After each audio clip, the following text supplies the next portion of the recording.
Prontinho. Então, boa noite, sejam bem-vindos. A nossa aula hoje é de aspectos antropológicos e a gente vai continuar trabalhando com o aspecto da cultura, só que agora a abordagem é a multicultura. Eu vou apresentar para vocês o nosso texto. O material dessa aula já está lá no Classroom, o material e a atividade.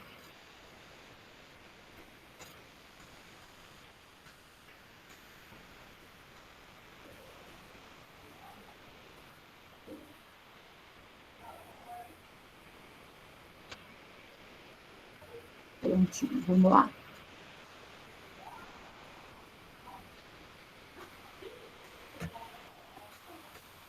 Está todo mundo enxergando a minha tela?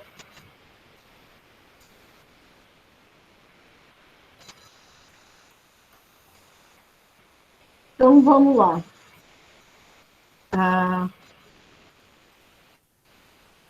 Se alguém não estiver enxergando, se alguém tiver algum problema, abre o microfone e fala comigo, ok?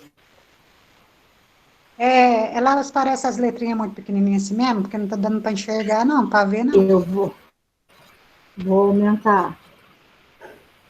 Aí, tá bom. Melhorou? Melhorou. A vantagem é que dá para aumentar. Dá para aumentar.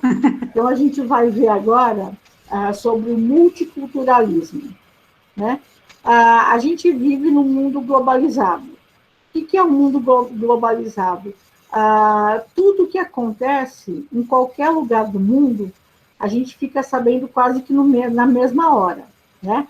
As mudanças estão mais aceleradas, tudo isso por conta da internet, da facilidade dos meios de comunicação, né?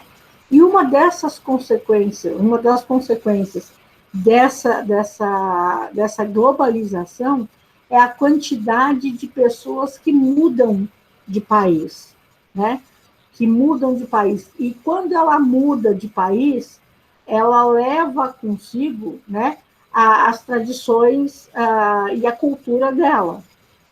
E ela vai chegar num país com tradições e culturas diferentes, né? Então, é muito comum a gente encontrar em qualquer lugar do mundo pessoas de outras nacionalidades, né? Não só mais de outras cidades ou de outros estados, mas de outros países, né? Aqui no Brasil, a gente tem muito imigrante, né? A gente tem muito japonês, italiano, espanhol, português, e muitas outras, tem os árabes todos, né? Convivendo aqui. Gente com origens, crenças e costumes muito diferentes e que convivem, né, lado a lado. Essa diversidade, ela enriquece a cidade ou o país porque ela agrega a visão de mundo diferente, ou seja, a pessoa vem de um lugar para o outro, ela traz uma forma de ver o mundo diferente, de trabalhar as coisas de uma maneira diferente, e isso vai agregando. Se essa comunidade para onde esse estrangeiro foi permitir, todo mundo sai ganhando, né? Porque existe uma troca de conhecimentos, uma troca de visão que favorece a cultura de todo mundo, favorece o aprendizado, favorece a convivência de todo mundo, né? Mas, óbvio que nem sempre esse contato é fácil. Existe a desconfiança, né? A discriminação, a xenofobia, os conflitos. Porque uma coisa é você aceitar e abraçar, outra coisa é você ser ríspido, sem educação, não respeitar as tradições dos outros. Você não precisa aceitar e acreditar nas mesmas coisas, mas você tem que respeitar, né? O respeito é a base de todo o trabalho de uma comunidade, né? É o que envolve toda a sociedade. Se a gente se trata com respeito, né, se um respeita a opinião diferente, o gosto diferente, né, o time diferente, o partido político diferente, a gente teria uma sociedade muito mais harmônica, muito mais fácil de se conviver, né? Tariq Moudud, ele é um intelectual que ele propõe uma solução para esse dilema, né? A implementação do multiculturalismo. O que é esse multiculturalismo? Ele é um projeto de nação que tem como proposta garantir espaços para diferentes práticas culturais e religiosas, né? Dando condições para que todos vivam em harmonia, mantendo suas identidades individuais, né? É mais ou menos o que a gente tem aqui no Brasil. A gente passa numa rua aqui da cidade e a gente tem igrejas de religiões diferentes, né? A gente tem pessoas com culturas e hábitos diferentes e que convivem bem. Por quê? Porque existe o respeito. Enquanto existir respeito, existe essa possibilidade de integração de culturas diferentes. Até aqui tudo certo? Alguém tem alguma dúvida?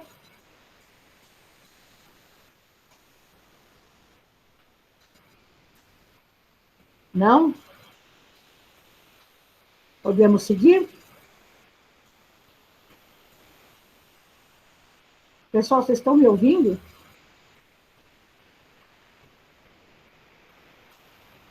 Alguém fala oi para mim? Sim. Oi, Raul. Vocês estão me ouvindo? Sim. Ok, então vamos lá.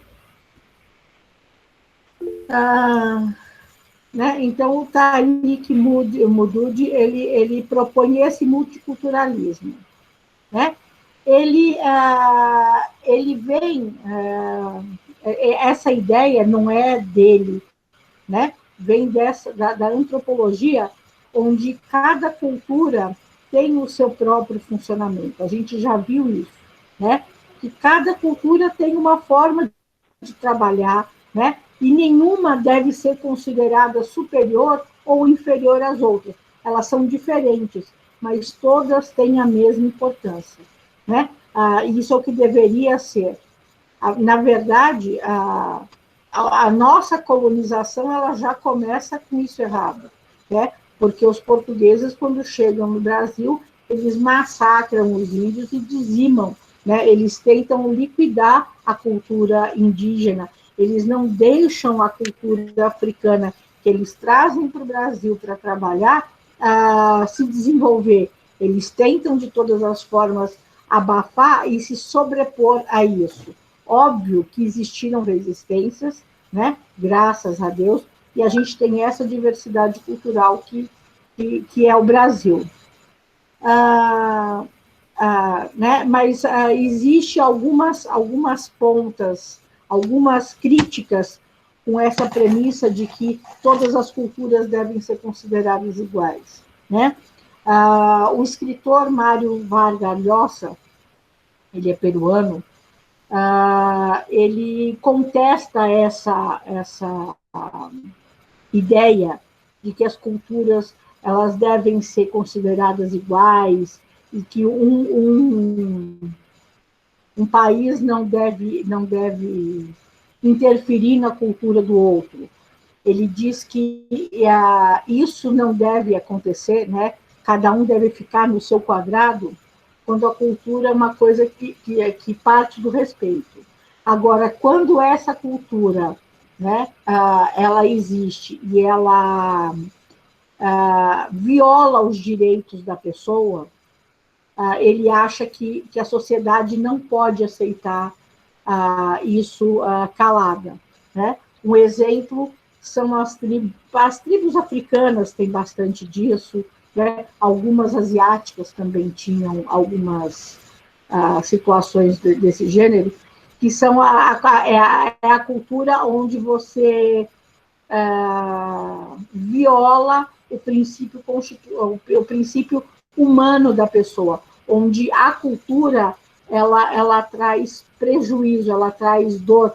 Por exemplo, né, tem culturas africanas ó, que a mulher ela é mutilada para que ela não sinta prazer, né, é cultural, é uma coisa deles. Então, o Mário Vargas Llosa, ele diz que, ok, é uma cultura deles, mas a sociedade, sabendo disso, ela não vai interferir, porque as mulheres não têm direito a opinar se elas querem ou não fazer parte dessa cultura. Elas são obrigadas e são amarradas e são mutiladas contra a vontade delas. Então, que raio de cultura é essa? Né? É o que ele prega. Será que, nesse ponto, a sociedade ela tem que ficar de fora para não invadir a cultura do outro?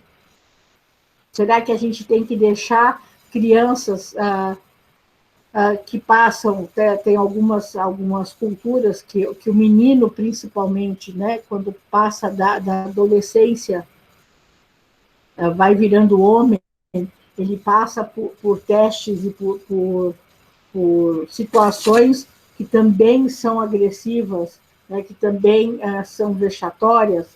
Então, será que isso a gente deve permitir e ficar calado? Então, até que ponto a gente deve respeitar a cultura do outro e até que ponto qualquer pessoa tem o direito de invadir essa cultura para falar, não, isso não pode acontecer. Né? É uma coisa que precisa ser discutida. Né? Por exemplo, as muçulmanas, todo mundo aquela novela Caminho das Índias, né? Como era diferente a cultura, né? Como era diferente todo esse processo. As muçulmanas de verdade, né? O Caminho das Índias é o hinduísmo que é apregoado. Mas quando a gente fala de muçulmanos, são as mulheres usando aquelas roupas pesadas, né, os véus que cobrem elas todas, elas não podem aparecer de cabeça descoberta, mas elas concordam, aceitam, acham que isso realmente tem que acontecer. Então, é a mesma situação?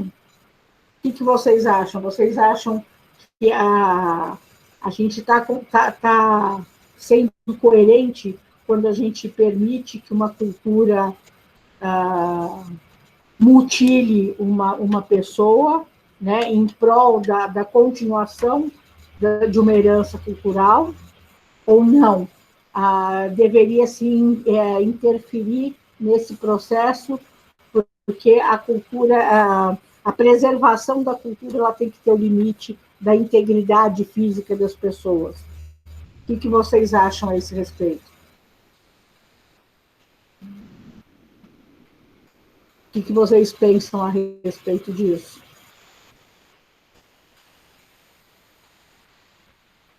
Adriana, Oi. assim, de certa forma, eu acho que deveria existir um limite, por mais que seja cultura, tem muitos que nem no caso das mulheres, elas já crescem, desde pequeno eles já falam aquilo para ela. Então, tipo assim, ela acha que tá certo, mas ela não tem direito, mesmo que ela não concorde, a dizer. Eu acho que isso acaba sendo um desrespeito.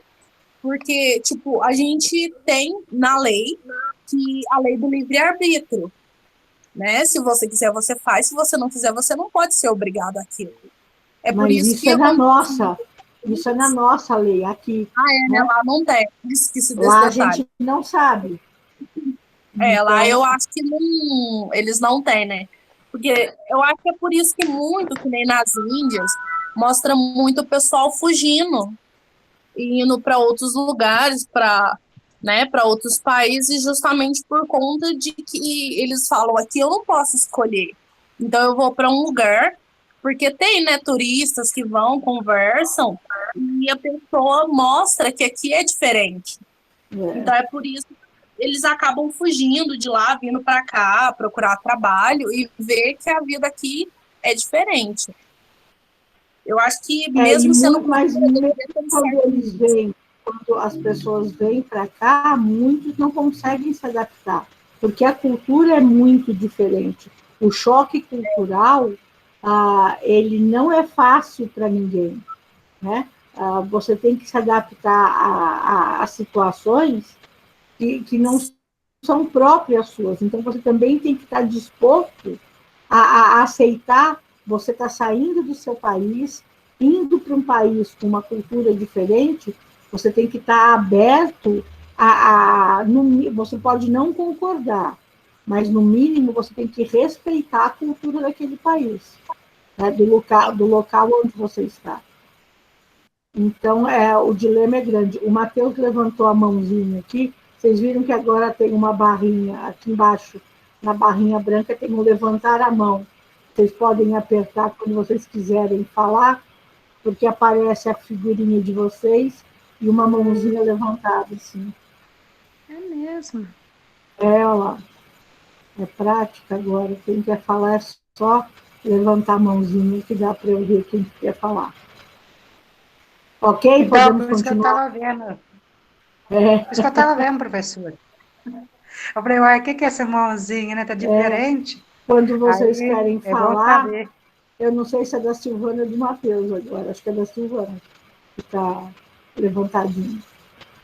Quando vocês quiserem Não, é falar, bom é só saber.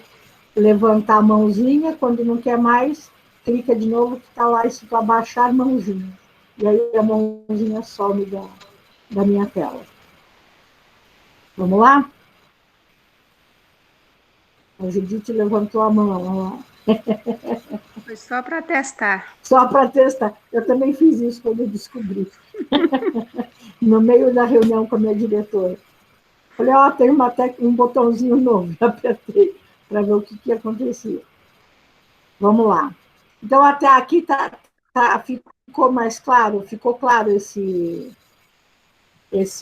tópico, né? Do respeito desse dilema que existe entre respeitar a cultura do outro, né? E aceitar a diferença. É que aceitar você incorpora um pouco dessa cultura na sua, né? E respeitar, mesmo não concordando, você respeita, você não viola as crenças de outras pessoas. Agora, o que o pessoal acha que é o mais adequado no momento é o proposto pelo Zevan Todorov. Os nomes são bem simpáticos. Né? Ele fala que civilização a gente só tem uma, né? Culturas são muitas. Então, todos nós somos da mesma civilização, mas as culturas é que são muitas. A gente percebe isso aqui mesmo, na nossa cidade, né, na cidade de vocês, aí em São Tomás, que a gente tem dentro da mesma cidade, por menor que ela seja, existem hábitos diferentes, hábitos que são comuns para todo mundo, e tem hábitos que são diferentes, próprios de cada família, né, de cada região. E isso vai fazendo essa miscigenação cultural, esse multiculturalismo, vai engrandecendo e vai favorecendo a criação de novas culturas, né? A multiculturalidade na educação infantil. A criança, a gente já falou que há muito tempo ela já deixou de ser vista como uma página em branco e que ela tinha que vir para a escola para começar a ser preenchida, né? Ela é um sujeito social histórico, ela faz parte de uma organização familiar, seja essa qual configuração ela tenha, né? Mas ela está numa sociedade e ela tem uma cultura que é própria dela.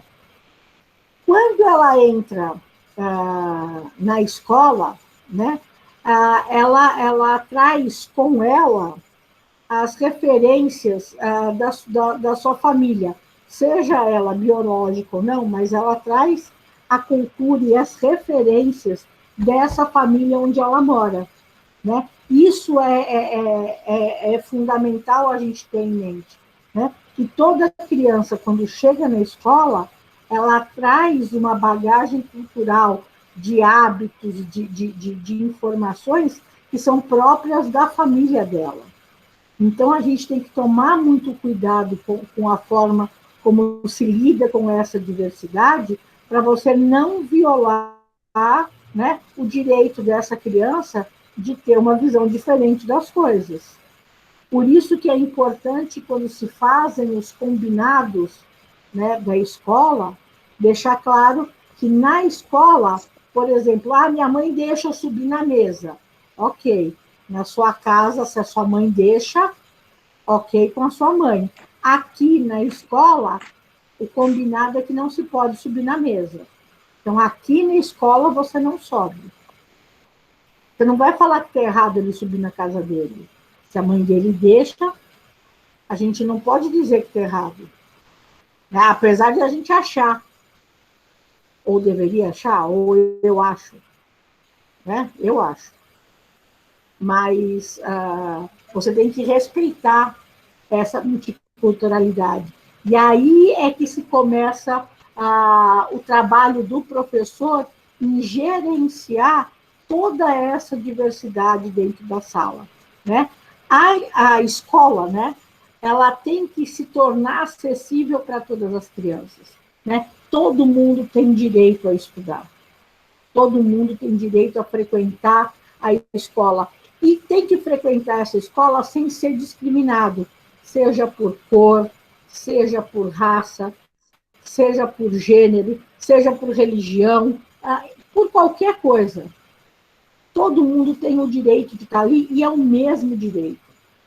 Né? É isso que é importante. A escola, ela tem que ser um lugar democrático, onde todo mundo possa conviver de forma pacífica, de forma respeitosa. E a gente começa esse trabalho lá na educação infantil. Né? As crianças, elas não têm preconceito.